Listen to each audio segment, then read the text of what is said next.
हरिओम बालक भगवान, Hariom Hariom.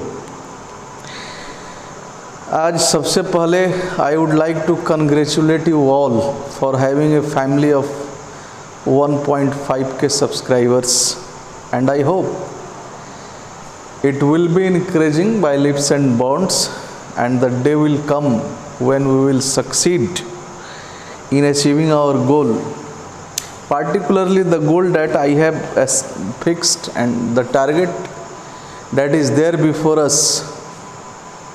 From day one I have been telling you that I have come on this platform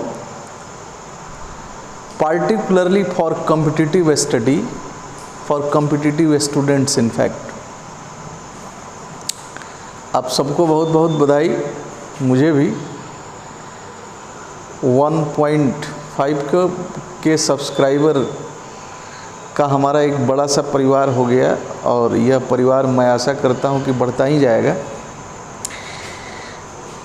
competitive view से मैं आया हूं और मैंने कुछ प्रॉमिस कर रखा है कि आपको कॉम्पिटिटिव एग्ज़ाम्स के लिए पर्टिकुलरली जो अंग्रेजी से the exams which are concerned with English as a subject और as a language whatsoever it may be, आपको परेशान होने की ज़रूरत नहीं पड़ेगी। आज कुछ क्वेश्चन आपको बोर्ड पर दिख रहा होगा।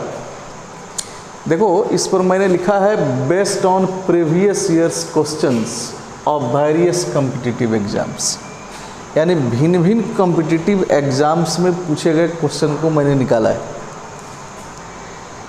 और यदि आप बिना स्किप किए आगे बढ़ते हैं, मेरे साथ रहते हैं जब तक मैं हूँ इस पर, आज के सेशन में मेरे साथ एकदम चलते हो, आप देखोगे कि कॉम्पिटिटिव एग्ज़ाम में किस तरह से छोटा चीज़ भी हमारे लिए एक मैटर बन जाता है। It becomes a matter of an utmost importance, even a minute thing that is considered. अब छोटे छोटे सेंटेंस हैं, मैंने लिखा है, इसमें कुछ ऐसी छोटी छोटी बातें आएंगी जो आप सुने होंगे, यू मे हैव हर्ड, देखेंगे भी, लेकिन when it comes to our examination, to our test, in fact mind test I call it, when we appear at competitive examination, not only our memory बल्कि ये पूरा का पूरा टेस्ट होता है। वहाँ पर छोटी चीज़ें जो हम सुने रहते हैं, कई बार देखे रहते हैं, जानते भी हैं, और उनको स्किप करके आगे बढ़ जाते हैं, गलत आंसर दे देते हैं। तो ट्रिक पर नहीं जाइएगा कभी। ट्रिक का अर्थ भी ऐसे गलती ही होता है। ट्रिक मीन्स गलती, ट्रिक लगा दिया उसने, यानी कुछ चाल चल दिया। तो ट्रिक बहुत सारा आजकल सुनाई देता है। ट्रिक पर नहीं जाइए।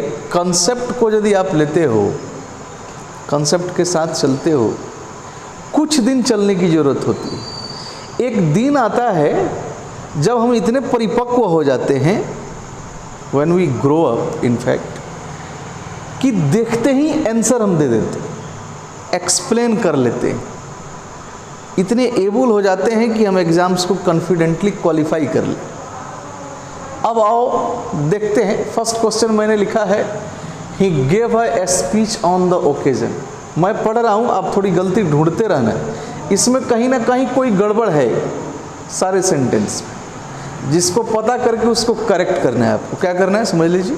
सेंटेंस में कहीं ना कहीं कोई वर्ड गलत है, ग्रामेटिकल मिस्टेक हो सकता है, स्पेलिंग मिस्टेक हो सकता है, मे बी। तो we have to go through the sentences and we have to try our best to find out the word that makes the sentence incorrect. यानी ध्यान से सेंटेंस के साथ आगे बढ़ना है, पता करना है कि आखिर वह कौन सा वर्ड है जो सेंटेंस को इनकरेक्ट कर दे रहा है, उसको पकड़ना है। अब मैं पढ़ रहा हूँ, थोड़ा देखते हैं, आनंद आएगा बहुत।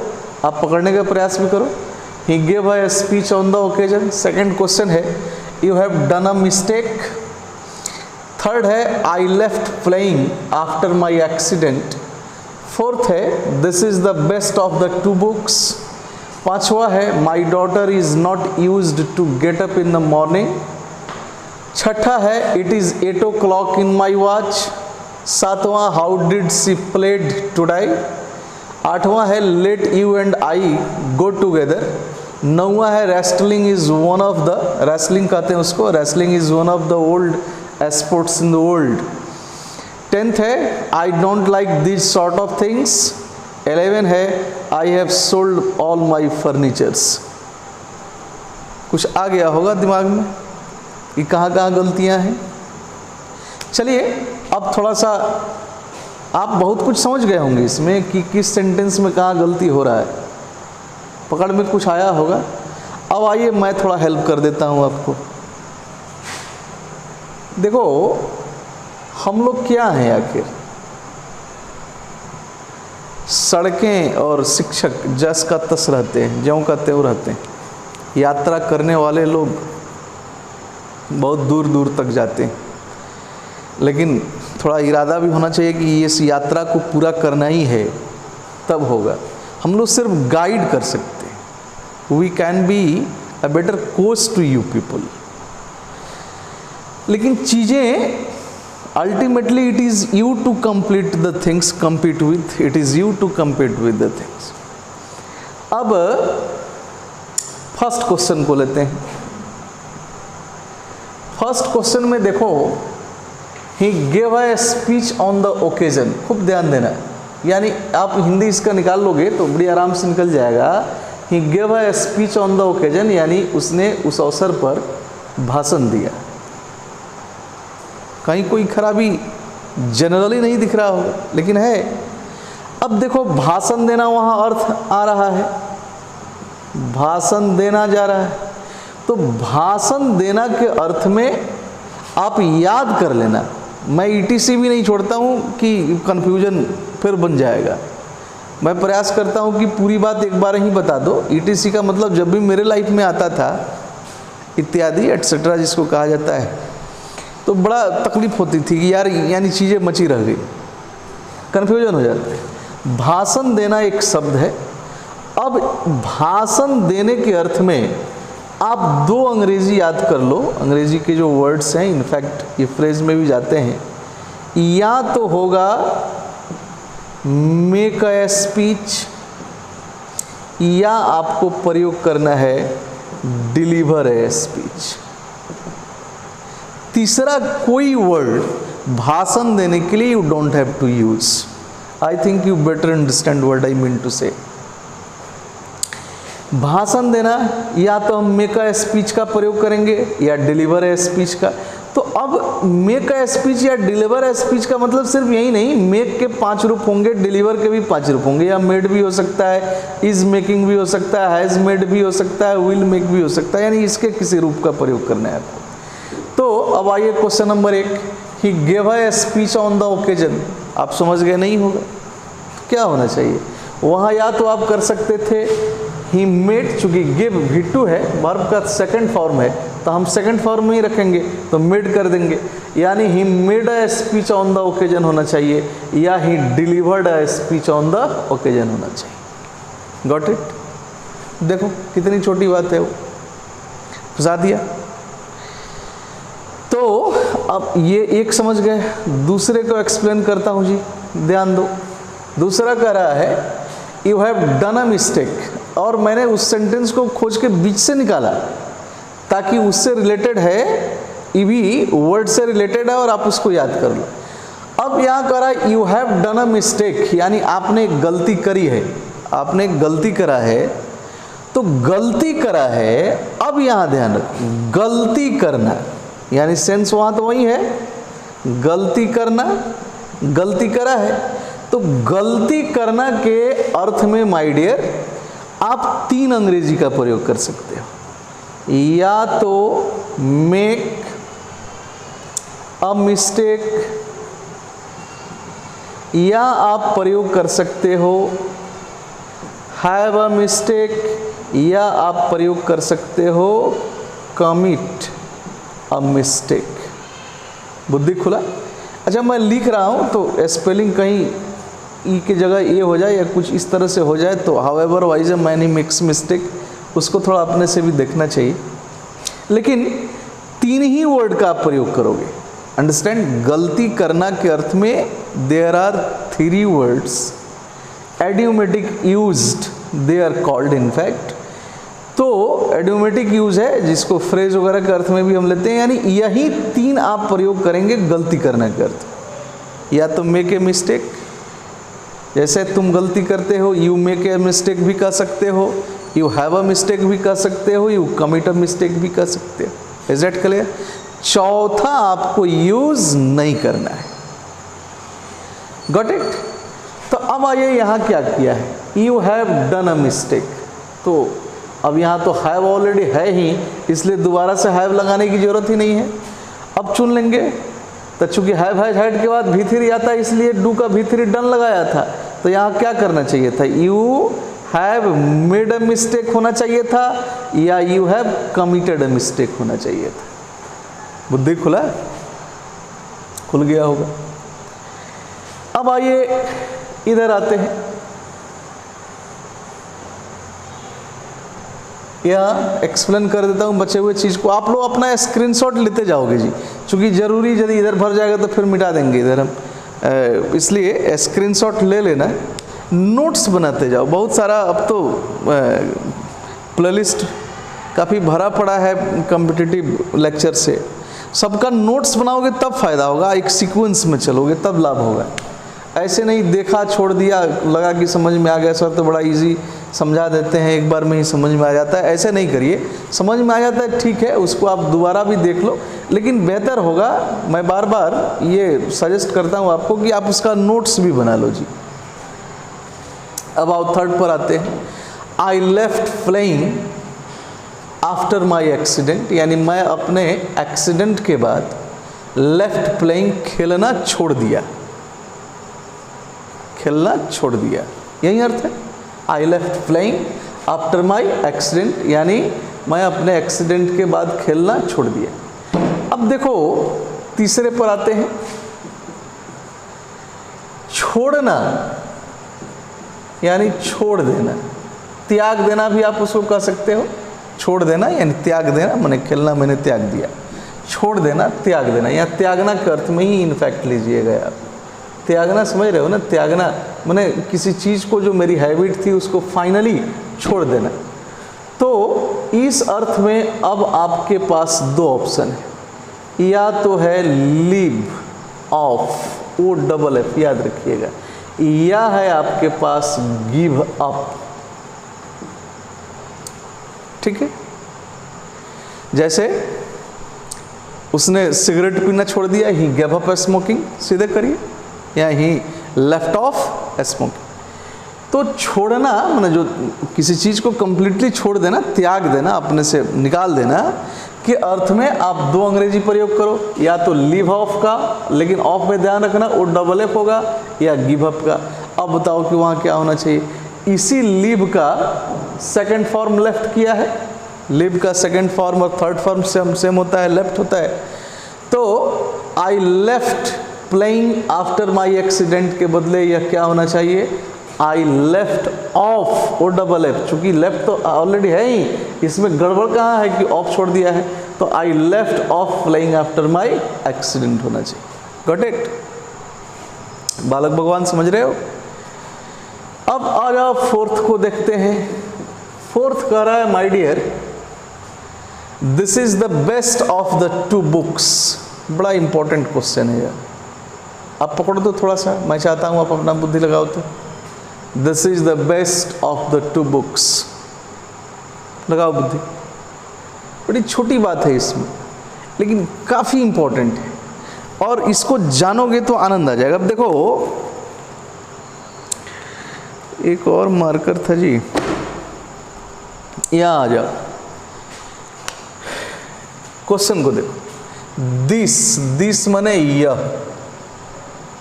यह माने कितना बताओ, यह मीन्स कितना, 1 की 2 की कितना, यह माने 1 होगा। अब इस एक की तुलना आगे बढ़ोगे तो दिख रहा है कि 2 से किया गया है। कितने से? 2 से किया गया है, किया गया है।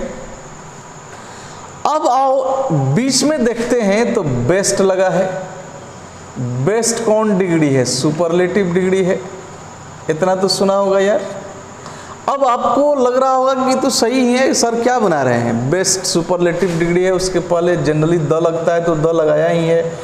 2 माने 2, तो 2 का मतलब कि नाउन प्लुरल होगा, तो यहाँ बुक्स प्लुरल है ही, कहीं कोई गड़बड़ी नहीं है, ऐसे लग रहा होगा। लेकिन गड़बड़ी है, इसमें बड़ा इम्पोर्टेंट है इसको समझना। ध्यान दो और प्रेम से समझो। फॉर्मूला ये है माय सन कि एक की तुलना, मैं हिंदी में लिख दे रहा हूं इसको ताकि अच्छे से सारे समझ जाओ, और अंग्रेजी में बोल भी दूंगा, जो इंग्लिश लिसनर हैं वो भी समझ जाएंगे। एक की तुलना जब 2 से हो, 2 व्यक्ति भी हो सकता है, 2 वस्तु भी हो सकता है, 2 से हो तो एडजेक्टिव कंपैरेटिव डिग्री में होगा। किस में होगा माय डियर? कंपैरेटिव डिग्री में होगा, याद रखिए। अब पॉइंट बनता है कि तुलना, एक की तुलना, एक की तुलना जब 2 से अधिक, ध्यान रखिएगा मैंने क्या लिख दिया यहां, एक की तुलना जब 2 से अधिक, अंडरस्टैंड, से हो तो एडजेक्टिव किस में रहेगा? सुपरलेटिव डिग्री में होगा। SD stands for superlative degree. आप थोड़ा शॉर्ट फॉर्म भी समझो, यह ध्यान रखिए। मीन्स आई मीन टू से when we compare one thing with just 2 things, not more than 2 things, we have to put adjective in comparative degree, in the comparative degree. At the same time we have to use the before it. That is something else, later on we will just come to the matter of article also, but right now we have to understand when we compare one thing with 2 things, just 2 things I mention, and I repeat, 2 things, we will have to put adjective in the comparative degree. When we can use superlative degree when the comparison goes beyond 2 things. When one thing is compared with more than 2 things, whether it is already mentioned in the sentence or it is understood, it may be understood also, only then we will use superlative degree. ध्यान रखिएगा कि जब एक की तुलना 2 से होगी, सिर्फ 2, मैं रिपीट कर रहा हूं, सिर्फ 2 तक ही जाकर रुक जाएगी। एक की तुलना 1 से हो तो भी हो सकता है कंपैरेटिव डिग्री, लेकिन ज्यादा से ज्यादा बढ़ेगा तो कहां तक जाएगा? 2 तक। तो यदि एक की तुलना 2 तक गई है तो एडजेक्टिव सिर्फ किस डिग्री में होगा? कंपैरेटिव डिग्री में होगा, यानी सुपरलेटिव में वो नहीं जा सकता। कंपैरेटिव में एक की तुलना 1 से होगी तब भी जा सकता है, वो तो पॉजिटिव भी, वो आगे की बात। लेकिन 2 से अधिक होगी संख्या तभी एडजेक्टिव सुपरलेटिव में जाएगा, याद रखिएगा। संख्या अंडरस्टूड भी हो सकता है, संख्या सेंटेंस में मेंशन भी किया जा सकता है। अब जैसे मान लो मैंने कहा कि वह इस गांव में सबसे लंबा है, ध्यान से सुनो, वह इस गांव में सबसे लंबा है, तो वह मीन्स कितना? 1। अब कहा कि वह इस गांव में सबसे लंबा है, तो गांव में तो भाई बहुत सारे व्यक्ति होंगे ना, होंगे ना जी, कि नहीं होंगे? होंगे। लेकिन कहा कि वह इस गांव में सबसे लंबा है, तो गांव में संख्या तो 2 नहीं होगी, 2 से ज्यादा होगी। यानी यहां संख्या हमने नहीं कहा कि कितने हैं, एक की ही चर्चा करी। लेकिन इस गांव में जो मैं बोला कि वह इस गांव में सबसे लंबा है, यहां संख्या अंडरस्टूड हो गई कि हम एक की तुलना 2 से अधिक से कर रहे हैं, तो he is the tallest of all in this village कहना होगा, अंडरस्टैंड। यदि मैं ऐसे कहता कि वह जाटा बूटा और जेठालाल से बड़ा है, लंबा है, तब तो खैर ऑलरेडी हो गया। वह जटा बूटा और जेठालाल से लंबा है, तो 3 तो ऑलरेडी आ ही गए, तब तो खैर एडजेक्टिव को रखना ही है। तो संख्या दिया भी जा सकता है, संख्या नहीं भी दी जा सकती है, संख्या अंडरस्टूड भी हो सकती है, लेकिन कंपैरेटिव डिग्री के मामले में तो देना ही पड़ेगा। या तो एक की एक तुलना 1 से हो या एक की तुलना 2 से हो। 2 तक यदि जा रहा है तो आप सुपरलेटिव में नहीं रख सकते हो, आपको किस में रखना होगा, कंपैरेटिव में। आप देखो वहाँ क्या कर दिया है सेंटेंस में, this is the best of the 2 boys. 1 की तुलना कितने तक आई है, 2 तक आई है, क्लियर है, कोई कंफ्यूजन नहीं है। तो जब 1 की तुलना 2 तक आई है तो we cannot just use superlative degree in the sentence, we have to put this very form of adjective in the comparative one. यानी यहाँ पर हम इसको सुपरलेटिव में रखेंगे नहीं, किस में रखेंगे, कंपैरेटिव में। तो ये होना क्या चाहिए था, this is the better of the 2 books. Got it? बोलो इंपॉर्टेंट था कि नहीं, समझना ही छोटी बात है कंसेप्ट। अब मान लो कि हम लोग एक समझे कि यहाँ कंपैरेटिव होना चाहिए, इसके जरिए हम एक और भी चीज समझ गए कि यही संख्या यदि यहाँ पर 3 कर देता तब वो सही हो जाता है। यानी 2 से बढ़ गया तो सुपरलेटिव होगा, अब 2 से बढ़ा तो सुपरलेटिव ही होगा, वो पॉजिटिव सॉरी कंपैरेटिव नहीं होगा। Is that clear? तब फिर उसके इंटरचेंज में हमें जाना होगा, चीज़ें कुछ और ज़्यादा बढ़ जाएंगी। फिलहाल संख्या हो तो स्पष्ट मैंने कह दिया कि वो देगा ही देगा। अंडरस्टैंड? ये ध्यान में रखिएगा, संख्या को देना ही देना है उसको। अब 5वें क्वेश्चन पर आते हैं जी। 5वां कह रहा है my daughter is not used to get up in the morning. इसको लेकर बहुत सारे लोग बहुत कंफ्यूजन बना देते हैं। इसमें आ जाओ, एक वर्ड आपको दिख रहा होगा यूज्ड टू, काफ़ी कंफ्यूजिंग है यूज्ड टू। और आप कई बार सुने होंगे कि कहीं टू आया तो उसके बाद वर्ब वन होता है सीधा, जैसे I want to go, he has come to meet you. To आता है तो वर्ब वन लग जाता है। अब ध्यान दीजिए, यूज्ड टू, आउट टू, इसकी चर्चा मैं पिछले सेशन में करा था, कॉम्पिटिटिव सेशन में ही। ये दोनों मॉडल्स के अंतर्गत भी आते हैं, ये दोनों मॉडल्स में भी आते हैं जी, ध्यान रखिएगा। तो जैसे साइल विल कैन कुड के कतार में ये भी हैं यूज टू और आउट टू भी, जिनके बाद वर्ब वन का प्रयोग किया जाता है, यह जनरली आप लोग जानते हो। लेकिन यहाँ बात कुछ अलग है और इसको समझना बड़ा जरूरी है, क्योंकि इसमें काफ़ी क्वेश्चन फंसाता है, whether it is common error और व्हाट्सएवर, बहुत सारे क्वेश्चन आते हैं। अब देखो, मैं रिडल नहीं बना के इसको स्पष्ट आपको समझा दे रहा हूं। इज, आर, एम, वाज, वर, कितने हो गए? 5 हुए ना। अच्छा, मैं इसको थोड़ा ऐसे लिख देता हूं। इज, आर, एम, वाज, ये डब्ल्यू है जी, वर के बाद यदि यूज्ड टू आ रहा है, ध्यान रखिएगा। इस तरह से इतना डिटेल लोग नहीं पता नहीं क्या कारण है, मैंने भी बहुतों को देखा है। इज, आर, एम, वाज, वर के बाद यदि यूज्ड टू आया है तो इसका अर्थ होगा, मैं अर्थ लिख दे रहा हूं, अभ्यस्त होना या आदि होना,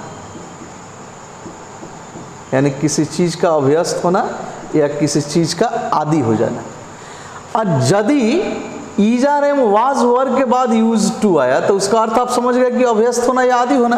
और तब ध्यान में रखिएगा कि इसके बाद सिर्फ वर्ब के चौथे रूप का प्रयोग होगा। किसका प्रयोग होगा माय डियर? वर्ब के चौथे रूप का, तब वह वर्ब वन नहीं लेगा। अब जैसे मैं रात में पढ़ाने का अभ्यस्त हूँ, या मैं रात में पढ़ाने का आदी हूँ, मतलब मुझे आदत हो गया है।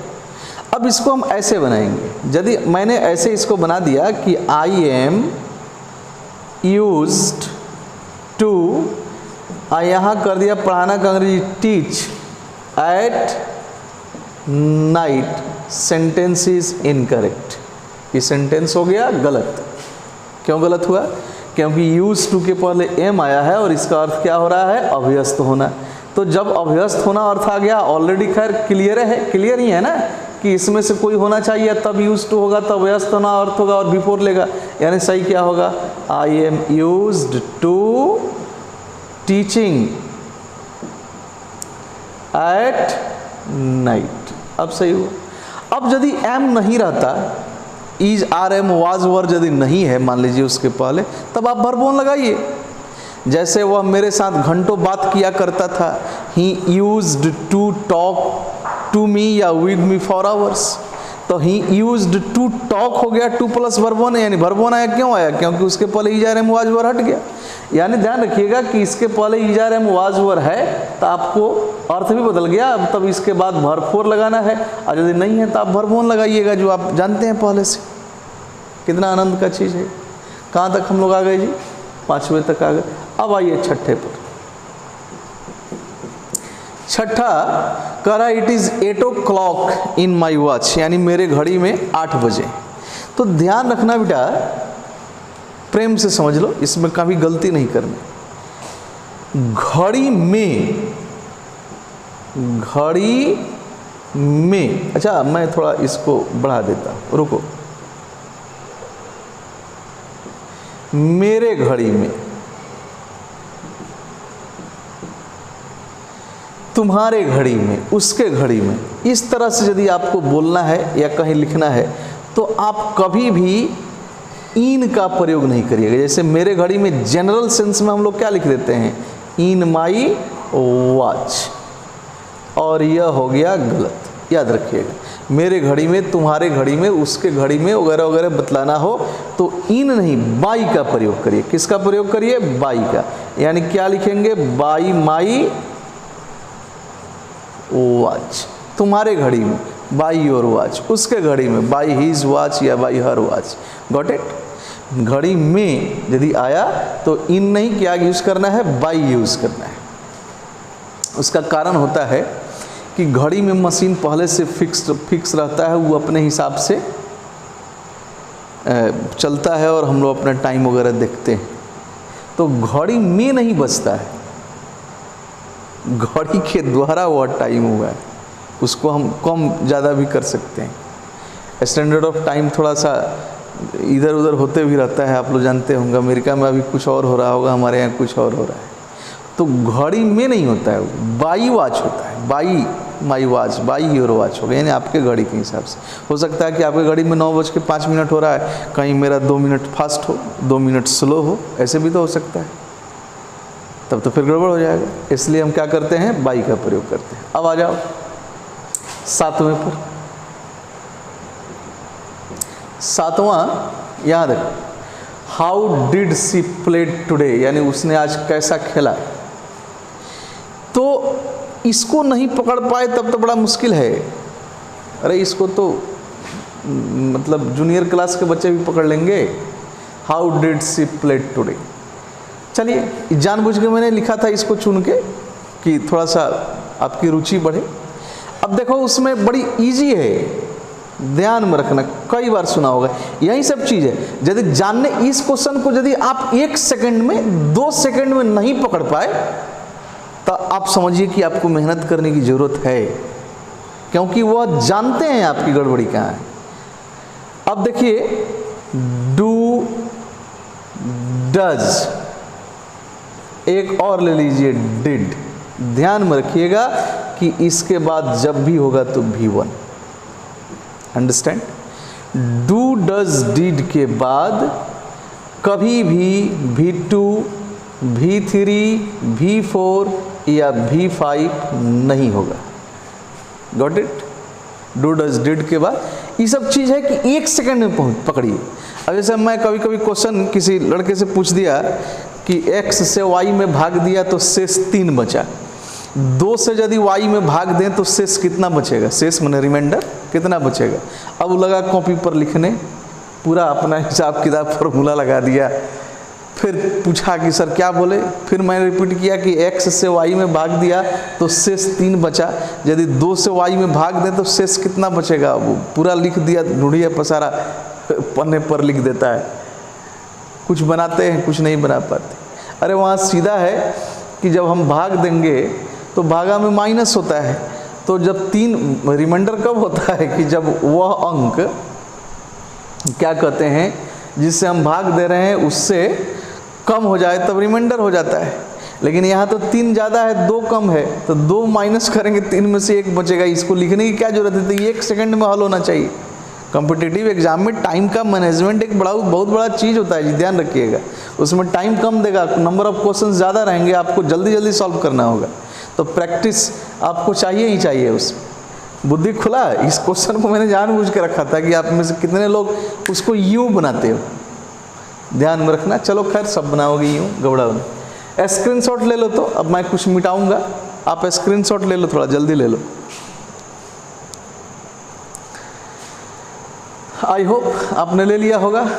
अब आइए कुछ और चीज़ों को देखते हैं।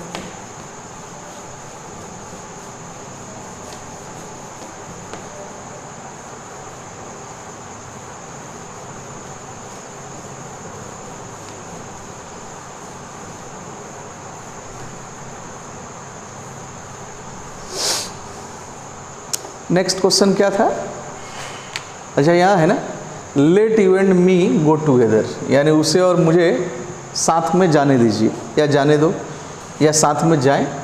अब देखो मैं आ गया किस पर, क्वेश्चन नंबर 8 है, तो खूब प्रेम से समझ लेना। प्रोनाउन खास करके उसके 3 फॉर्म होते हैं। नॉमिनेटिव केस में जब आ जाओगे तो पता चलेगा कि नॉमिनेटिव केस जो फर्स्ट फॉर्म होता है जैसे आई, दूसरा ऑब्जेक्टिव केस जो सेकंड फॉर्म होता है जैसे मी, और तीसरा पॉजेसिव केस जो थर्ड फॉर्म होता है जैसे माई।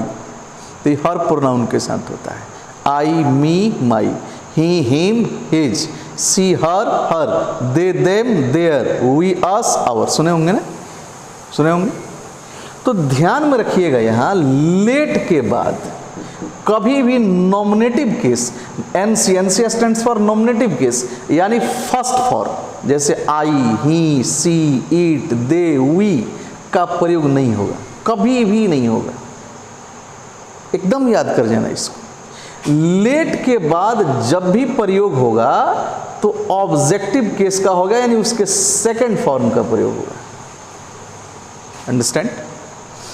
तो अब जैसे आई का सेकंड फॉर्म क्या होगा, मी, वी का अस, ही का हिम, सी का हर, यू का यू ही होता है, याद रखिएगा।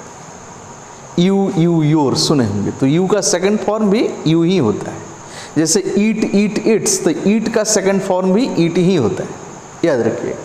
तो अब यहां देखिए सेंटेंस को, late you and I go together, तो यू का सेकंड फॉर्म यू ही होता है, तो यहाँ यह सही है, यानी यह अपने सेकंड रूप में ये सही है। गलती कहाँ हो गया, यहाँ या किस फॉर्म में है, फर्स्ट फॉर्म में, यानी नॉमिनेटिव केस में है, जबकि होना किस केस में चाहिए, ऑब्जेक्टिव केस में। तो सही क्या होना चाहिए, late you and me go together. याद रखना इस चीज को कि लेट के बाद कभी भी प्रोनाउन के फर्स्ट फॉर्म का यानी नॉमिनेटिव केस का प्रयोग you don't have to use. Got it?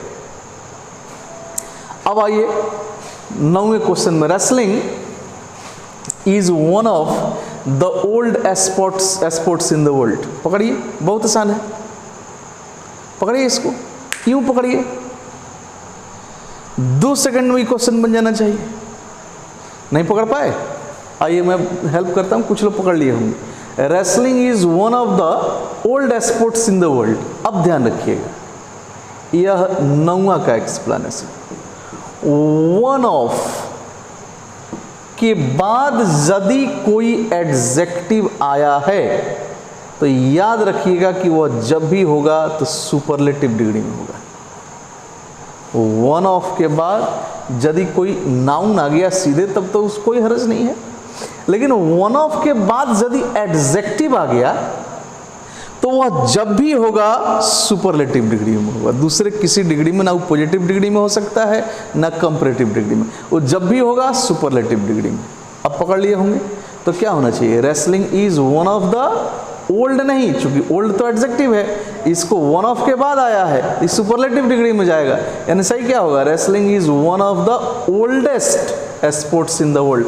एक चीज और ध्यान में रखिएगा कि वन ऑफ के बाद एडजेक्टिव तो सुपरलेटिव डिग्री में होगा ही, लेकिन नाउन हमेशा प्लूरल होगा, नाउन कभी भी सिंगुलर नहीं होगा, इसलिए स्पोर्ट्स यहाँ सही है। आप स्पोर्ट्स को लेकर चिंता नहीं करिए, आप यहाँ फोकस करिए। फिलहाल ये भी समझ गए ना कि वन ऑफ के बाद नाउन हमेशा प्लूरल ही होता है, एडजेक्टिव यदि आ गया तुरंत बाद तो वह सिर्फ सुपरलेटिव डिग्री में होगा। अब आइए 10वें पर आते हैं। 10वां कह रहा है, my dear I don't like this sort of things. पकड़ो इसको, दिख रहा है कि कहाँ प्रॉब्लम है, खट से पकड़ना चाहिए। आई don't like this sort of things, मैं इन प्रकार की चीज़ों को पसंद नहीं करता हूँ, या इन प्रकार की चीज़ें मुझे पसंद नहीं। अब ध्यान रखना, दीज दोज, दो वर्ड्स हुए ना, इनके बाद हमेशा प्लूरल नाउन का प्रयोग होगा। किस नाउन का? Plural noun. इस क्वेश्चन में बड़ी चालाकी किया गया है। अब जैसे दीज दोज के बाद नाउन प्लूरल होगा, तो जैसे हमने लिख दिया दोज बॉयज, दीज टॉयज वगैरह वगैरह। अब देखो इसमें क्या किया, यहां देखो, आई don't like these sort of things, things को प्लूरल किया लेकिन सॉर्ट को छोड़ दिया, तो दीज के बाद जितना आएगा उस सबको प्लूरल करना होगा। तो यह होना क्या चाहिए था, यानी गलती कहाँ है, यहाँ है, ये गलत है। यह होना चाहिए था I don't like these sorts of things. याद रखिएगा इस चीज को। दीज टाइप ऑफ स्टूडेंट्स आप नहीं कह सकते हैं, आपको दीज टाइप्स ऑफ स्टूडेंट्स कहना होगा। दीज काइंड ऑफ चेयर्स नहीं कह सकते, आपको दीज काइंड्स ऑफ चेयर्स कहना होगा। याद रखिएगा ये चीज। अब आइए 11 जो लास्ट क्वेश्चन है हम लोगों का, बड़ा सुंदर क्वेश्चन है, एक्सप्लेनेशन में बहुत कुछ सीख भी लेते हैं हम लोग। 11 में आइए, कुछ वर्ड्स को मैं लिख रहा हूं, उसको ध्यान में रखिएगा कि कभी प्लूरल नहीं बनाना है। जैसे लगेज,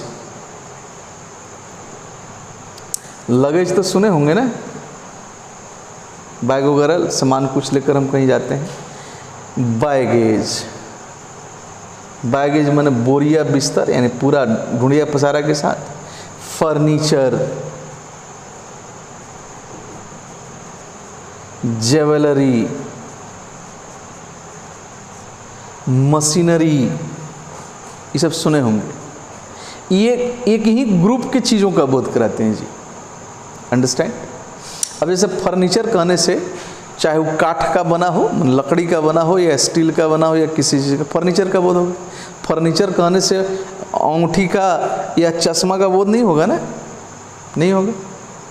एक ही प्रकार की चीज़ों के समष्टि यानी समूह का बोध कराता है ये सब चीज़। अब फर्नीचर कहने से फर्नीचर से रिलेटेड सारे चीज़ का बोध होगा।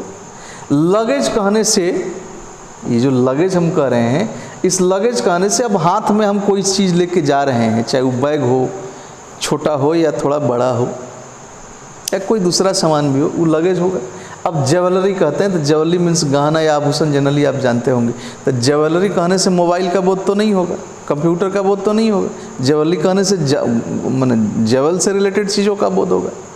इसलिए चूंकि यह एक अपने इनका एक खास वर्ग है और उसमें शामिल वस्तुओं का ही बोध कराते हैं, इसलिए ये हमेशा सिंगुलर होते हैं। याद रखिए, ये कभी प्लूरल हो ही नहीं सकते हैं, यानी नो SEIS, यानी इनमें कभी हमको SEIS नहीं जोड़ना है। हम कभी भी लगेजेज नहीं कर सकते हैं, बैगेजेज नहीं कर सकते हैं, फर्नीचर्स नहीं कर सकते हैं, मशीनरीज नहीं कर सकते हैं, ज्वेलरीज नहीं कर सकते हैं। Got it. तो इसमें क्या किया, आई कहाँ गया, I have sold all my furniture होगा, ना कि फर्नीचर्स होगा, यानी गलती यहाँ है। बुद्धि खुला। यदि आप बिना स्किप किए छोड़े साथ गुजारे होंगे इतना समय मेरे साथ, तो मैं आशा करता हूँ कि कुछ आनंद प्राप्त हुआ होगा, ज्ञान भी बढ़ा होगा। मैं बार बार कहता हूँ बेटा ध्यान में रखना, ट्रिक नहीं, कॉन्सेप्ट। कितना समय लगेगा, कुछ दिन की तो बात है। कुछ दिन यदि हम नोट्स बना लें, उसको एक जगह संग्रह कर लें, रिवीजन कर लें बार बार थोड़ा, एक समय आएगा जब देखते क्वेश्चन का आंसर देंगे हम। अब ट्रिक के फेर में बहुत दशा हो जाता है जी, काफ़ी दशा हो जाता है, उस फेर में नहीं पढ़िएगा। बहुत लड़कों को मैंने देखा है, क्योंकि मैंने बहुतों का जब प्राइवेट जॉब में था बहुत साल पहले, तो बहुत लोगों का मैंने इंटरव्यू भी लिया है। ट्रिक वाले बड़ा फंसते हैं। अब एक कथा सुन लीजिए, एक जगह इंटरव्यू था, इनफैक्ट एमआर लोगों का भी कभी कभी इंटरव्यू होता है, तो उसमें एक बालक भगवान पहुँचे थे, मैं वहीं पर बैठा था, मेरा फ्रेंड ही था जो इंटरव्यू ले रहा था। बहुत पहले की बात है, ये लगभग 23-24 साल पहले, 22 साल से अधिक, 23-24 साल के आसपास हुआ होगा, उसके पहले की ही बात होगी। तो मैं भी उस समय अभी यंग मैन ही था, कभी मैं भी स्मार्ट हुआ करता था यार, ऐसा कुछ नहीं है। तो उसने एक क्वेश्चन पूछा उस बच्चे से। अब वह बच्चा कहीं कुछ ट्रिक पढ़ा था, केमिस्ट्री का होता है ना आजकल, बहुत सारा ट्रिक लोग निकालते रहते हैं, कैसे कैसे। अरे यहाँ तो ये भी बता देते हैं कि ए बराबर A equal to not a term बराबर कट, कैसे कैसे एटम को भी नॉट अ कट में जोड़कर उसको सीधे एक लाइन में लिखवा दिया जाए तो ज़्यादा बेहतर है। खैर, अब कहीं से ट्रिक पढ़ा था, उसके दिमाग में वही ट्रिक आ गया, उसने बता दिया। अब संजोग से यार मेरे थोड़ा अदर स्टेट का था, वो समझ नहीं पाया कि क्या बोल दिया, उसको लगा कि अपने भाषा में शायद कोई गाली उली दे दिया, उसको भगाया वहाँ पर, गेट लॉस्ट फ्रॉम हियर। तो मुझे समझ में नहीं आया बात क्या है, तो मैं थोड़ा उसके पीछे गया देखने की क्या बोला लड़का, इसे पूछूं तो ज़रा। तो मैं उससे पूछा कि यार तुम क्या बोला सही में, मुझे भी समझ में नहीं आई बात। वो तो तुमसे फॉर्मूला पूछ रहा था, क्या बोल दिया। तब वो माथा पीटने लगा कि सर मैं बोला तो सही ही, लेकिन वो ट्रिक बोल दिया, उसको मुझे सेंटेंस में ठीक से बोलना चाहिए था। मैं भी माथा पीट लिया कि यार इस ट्रिक के फेर में इसकी नौकरी चली गई। खैर मैंने मैनेज करा था, कुछ थोड़ा बहुत जो भी मदद हो सकता था मैंने किया था, हेल्पिंग एटीट्यूड होना चाहिए। तो ये ट्रिक के फेर में अधिक नहीं पड़िएगा। ऐसे आप स्वतंत्र हैं, आप जो सोचिए वो करिए, आपको मेरे राय से चलने की आवश्यकता नहीं है, लेकिन बेहतर लगे तो चलिए। चलिए ठीक है, एक बार राधे राधे बोल दीजिए। Thank you very much, God bless you all.